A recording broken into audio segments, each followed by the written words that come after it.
Starting the new article, self-induction, for which I am giving you one event. You have to observe that when any electric current is passing through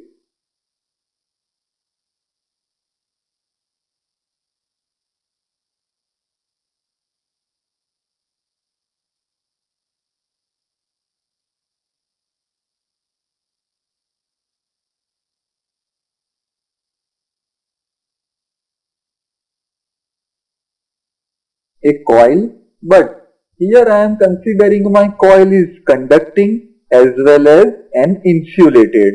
So, an insulated conducting coil.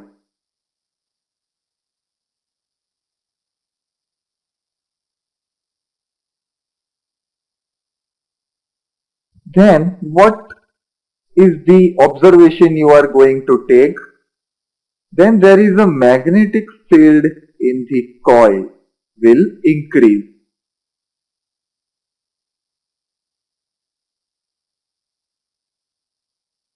Because of this electric effect, and due to this your coil will be behaving like a magnet. So here you have observed that we have put in no kind of magnetic field, but there is an event which makes the conducting coil as a magnetic type. So, the magnetic flux which is produced by the current in the coil is itself, means no external effect we have to give. So, such kind of effect we are going to see by the following figure. So, here is the above discussion is shown, in which this is the coil, and here we are passing the electric current with certain resistance R. Here we are passing the voltage and the current is passing through the coil. So, whenever the current value is changed, or we can say the strength of the current is changed,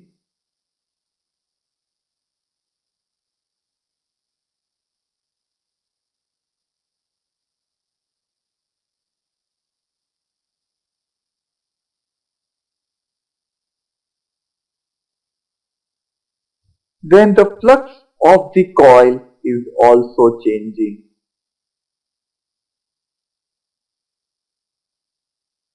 And under such circumstances, the EMF is induced in the coil because there is a change of flux. So EMF might be induced in the coil. So see, we have started our event by only considering these three properties, only voltage, resistance and current. But as soon as we have observed the event, there is an addition of magnetic field. After that, there is an existence of magnetic flux, and also we have seen the EMF. So, by introducing three quantities, the outcome is also in the form of three quantities, which are magnetic field, magnetic flux and the induced EMF. So, such EMF that is itself induced, we have not applied any external force to induce the EMF. So, we can write in this way,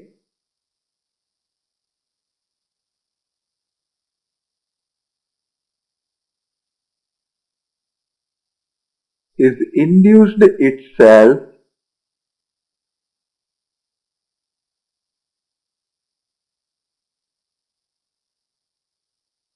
that is called a self-induced EMF.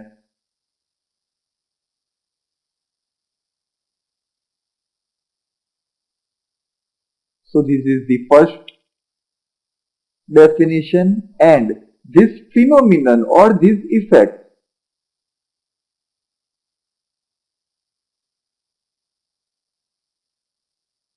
is called self-induction.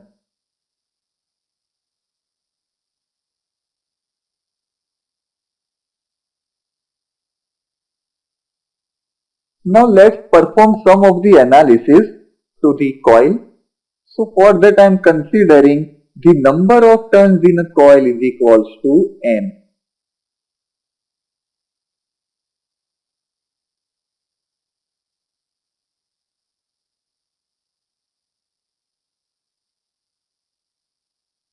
And the flux with each turn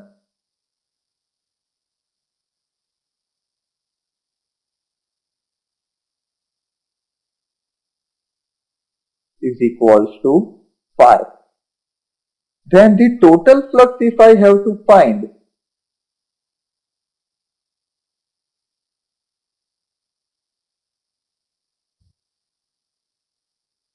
so for 1 turn there is a phi, and here there are n turns in a coil, so total flux is n phi. So in this case the total flux of the coil is directly proportional to the current flowing through the coil, because as the current or strength of the current changes, then the flux is also changing. So change in flux is directly proportional to the current, and hence I can write down the flux value is n phi is directly proportional to the current I, and this is my first equation of the analysis. Now suppose I am removing the proportionality and substitute the equal to sign, then I have to put some kind of constant that is known as proportionality constant, and here I am taking the constant as L and the I is as it is, where L is the proportionality constant. And let me tell you, this is nothing but a inductance. Here L is called the inductance, but here we have considered the case of self-induction. So I am defining it as self-inductance.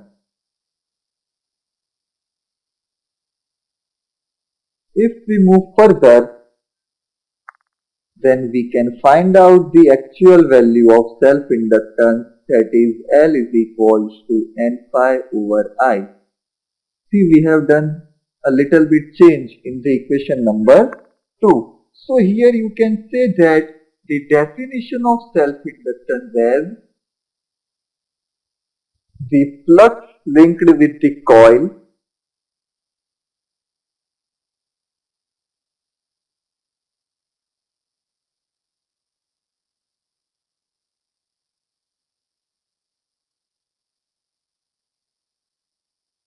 per unit current.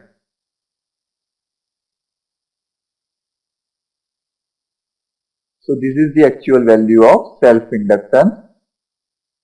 Now, on which parameter this self-inductance depends? So L depends on.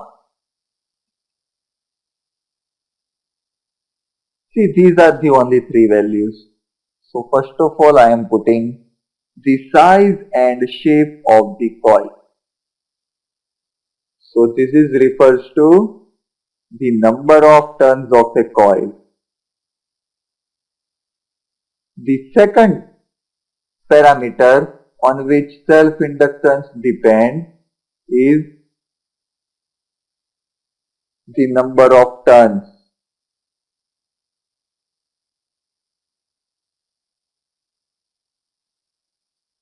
And the third parameter is the magnetic property.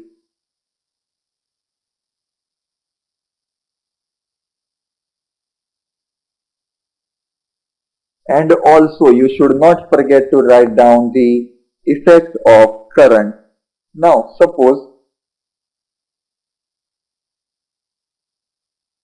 you see over here the self-inductance L is not depending over I, because of we have to find out the change only in flux, and here the I will remain constant. So there is no change in L because the I or the flow of current is constant. So we are considering our next statement as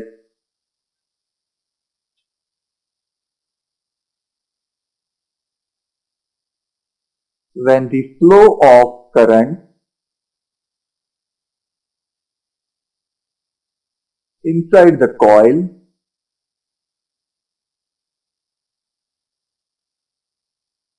is constant, and it will be constant. Why? Because there is a supply from voltage V and we are joining the battery of a definite voltage.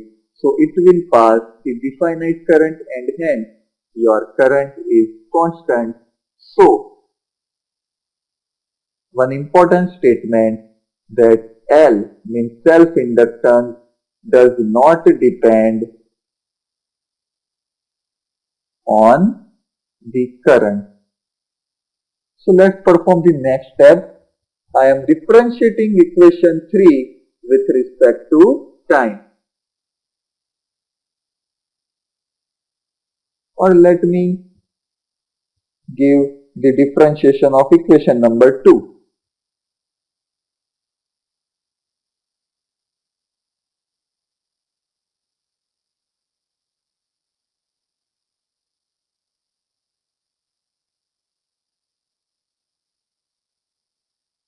Therefore, n d phi by dt is equals to L di by dt. So this is the fourth number of equation. If you study the inductance or self-inductance particularly, then it obeys Faraday's law as well as Lenz's law. So their magnitude and direction will according to the given formulas.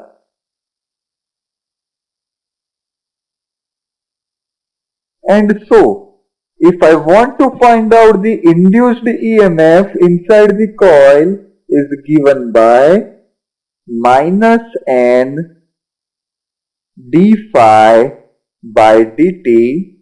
So this is my equation number 5, from which I am considered the self-induced EMF is called back EMF.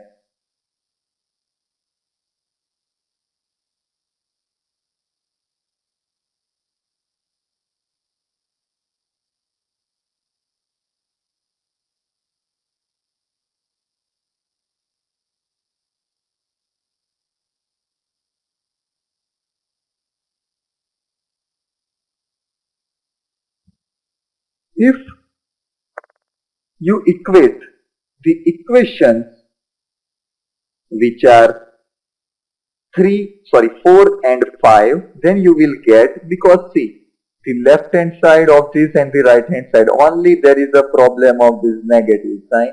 So in the equality we can change that.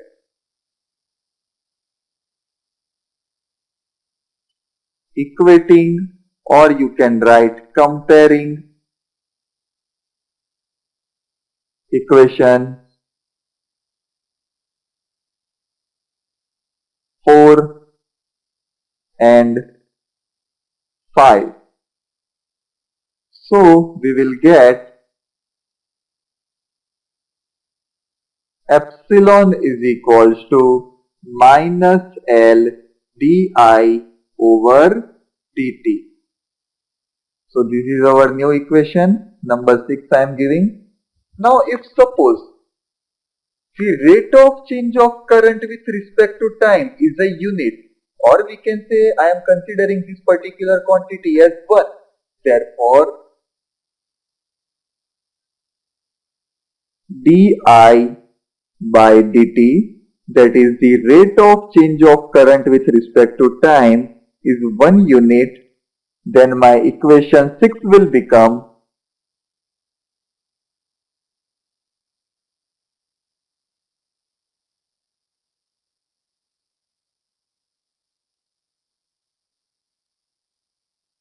epsilon is equals to minus L, and that is now your equation number 7, or we can say the self-inductance is now the negative magnitude of induced EMF, but this is the back EMF, or we can say self-induced EMF. For self-inductance means this value, now we can say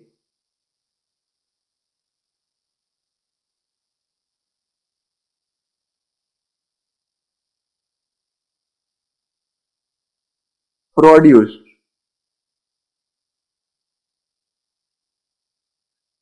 per unit rate of change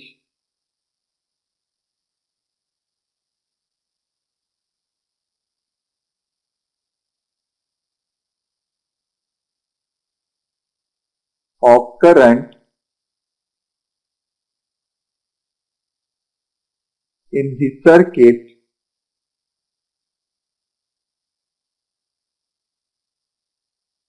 is called the self-inductance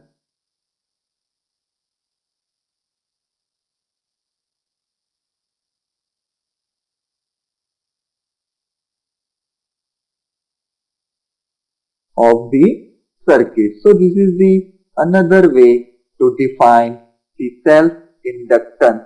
Now you again recall the equation number 7.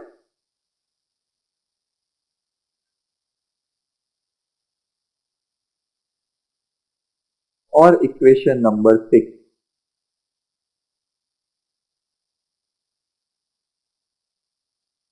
So if I make L as an object, therefore the self-inductance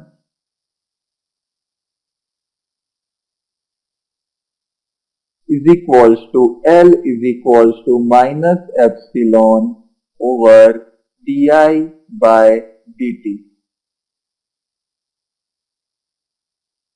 and that I am giving the number 8. So according to this equation, now it is easy to find out the unit of self-inductance. So let's start the analysis to find out the unit.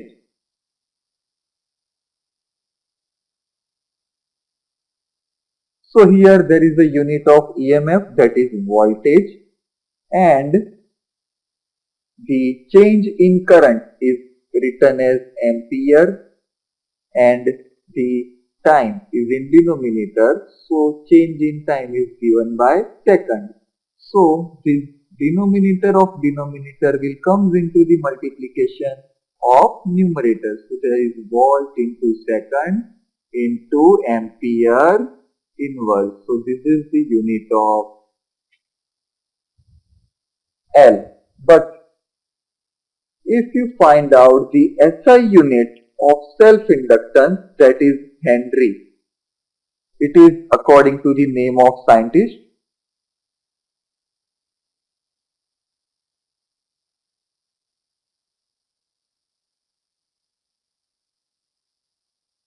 It is denoted by capital H. Now after finding the unit, we directly move to find out the dimensional formula, and equation for dimensional formula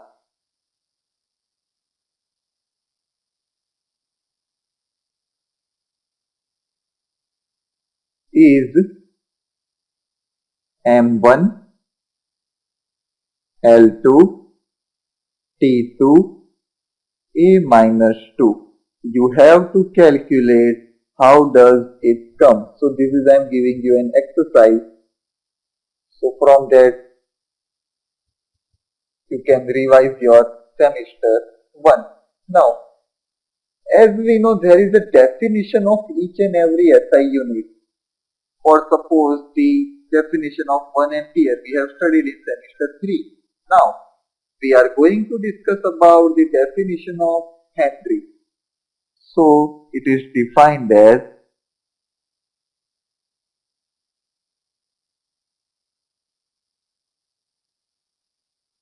if the rate of change of current is 1,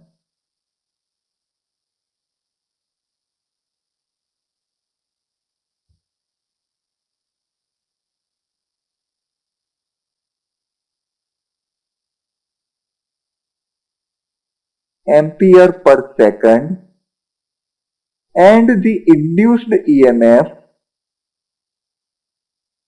is equals to 1 volt, then the self-inductance of the circuit means L is said to be 1 Henry. So this is just the unity of SI symbol.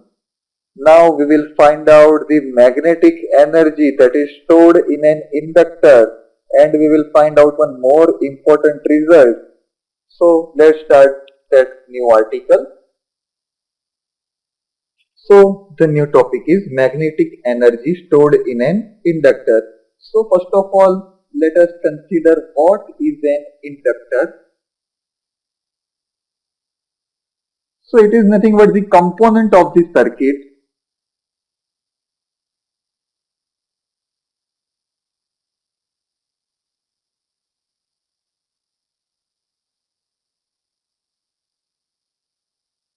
which opposes self-inductance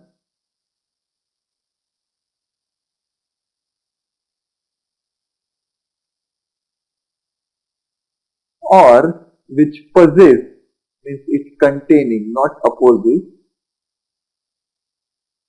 possesses the self-inductance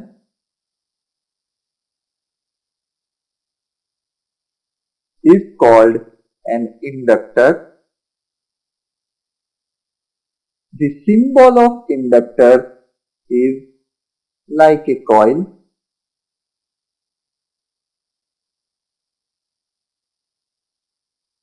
You have to give it as L. One side will be positive and another will be negative, and the flow of current or voltage is from positive to negative.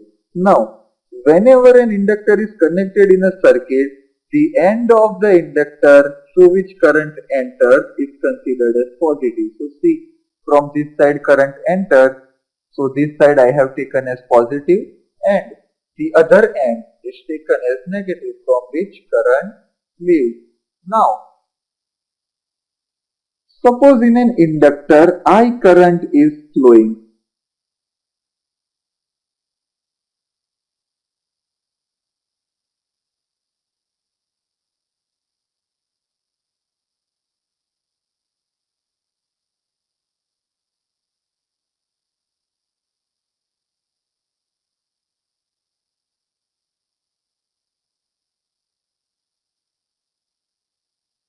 And the time taken for flowing the current is small t. So the rate of change of current in inductor is di by dt. And by use of these three quantities, now I have the induced EMF between two ends of the conductor is equals to L, that is equals to di by dt. Here L will be in the multiplier and here comes the epsilon. Here one change you have might seen that I have not considered the negative sign, and there is no any particular reason, but here current flows through positive to negative, so there is no need of putting negative sign. Here the EMF is the back EMF and that will oppose the change in the current, and so for the current I at an instant of the circuit, the work done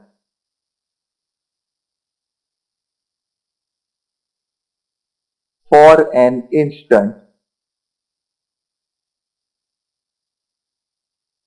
is given by dW by dt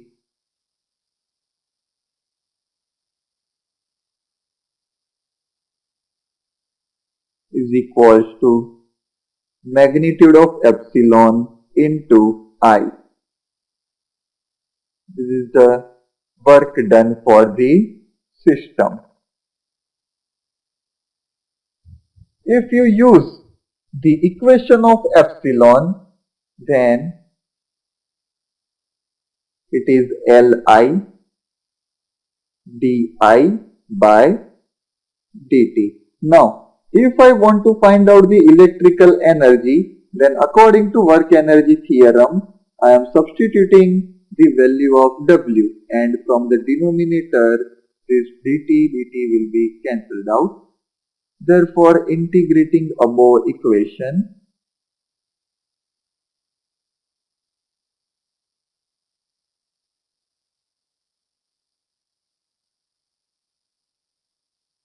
therefore integration dw is equals to integration Li di.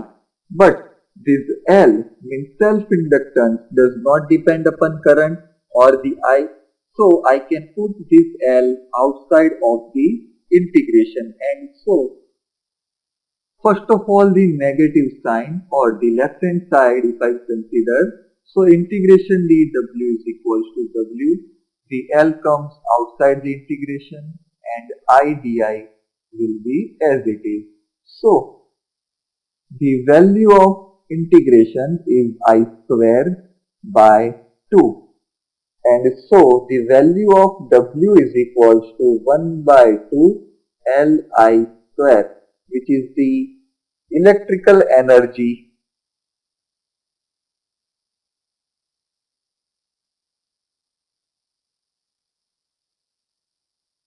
required to build up the current I.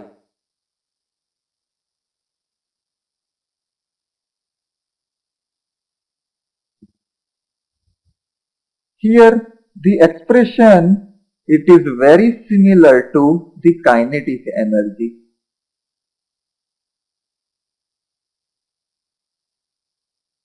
K is equals to 1 by 2 mv square.